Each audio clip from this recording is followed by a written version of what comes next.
आज सकाळ 9टा समय भद्रक पुराणा बजार हलदीडीह बाईपास ठारे 3 जण ब्राउन सुगार बेपारी पुराणा बजार एएसआई दीप्तिरेखा स्वाईं नेतृत्व में अन्य कर्मचारी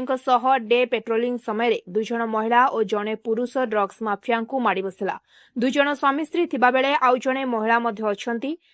जबत होइथिबा 16 ग्राम ब्राउन सुगार आनुमानिक मूल्य प्राय 2 लाख टंका हेबो। ता सहित 4 गोटी मोबाइल फोन और गोटे स्विफ्ट डिजायर गाड़ी को मध्य जबत करा जायछि। एने भद्रक पुराणा बजार पुलिस सूचना दैछि।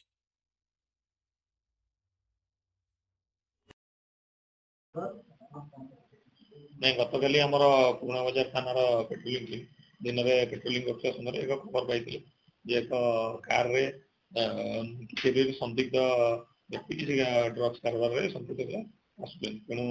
सारा आम एमपी चेकिंग कराई एमपी चेकिंग करने समय कार को अटक चेष्टा करते से खसी जाते पुलिस अटकर समर्थ होता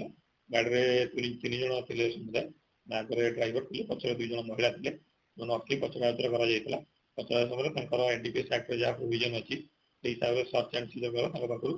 ब्राउन सुगार जबत होती समझे 15.8 ग्राम ब्राउन सुगार जबत होती मैंने समस्त को गिरफ्त कराई संक्रांत में आम पुराणा बजार थाना 143 नंबर केस होती 4टी मोबाइल फोन जबत होती कार जबत कर आनुमानिक मूल्य बजार मूल्य 1.5 2 लाख टका पाखापाखि